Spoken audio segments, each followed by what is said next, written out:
بسم اللہ الرحمن الرحیم۔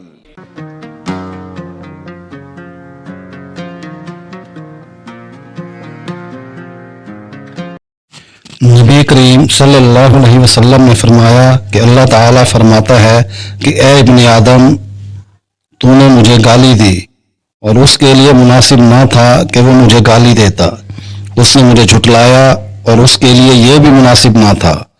اس کی گالی یہ ہے کہ وہ کہتا ہے میرا بیٹا ہے، اور اس کا جھٹلانا یہ ہے کہ وہ کہتا ہے کہ جس طرح اللہ نے مجھے پہلی بار پیدا کیا، دوبارہ موت کے بعد وہ مجھے زندہ نہیں کر سکے گا۔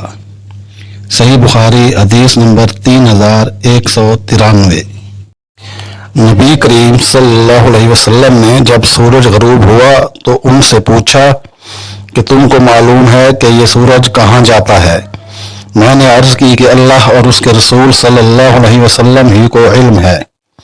آپ صلی اللہ علیہ وسلم نے فرمایا کہ یہ جاتا ہے اور عرش کے نیچے پہنچ کر پہلے سجدہ کرتا ہے، پھر دوبارہ آنے کی اجازت چاہتا ہے اور اسے اجازت دی جاتی ہے، اور وہ دن بھی قریب ہے جب یہ سجدہ کرے گا تو اس کا سجدہ قبول نہ ہوگا، اور اجازت چاہے گا لیکن اجازت نہ ملے گی، بلکہ اس سے کہا جائے گا کہ جہاں سے آیا تھا وہیں واپس چلا جا، چنانچہ اس دن وہ مغرب ہی سے نکلے گا۔ صحیح بخاری حدیث نمبر 3199۔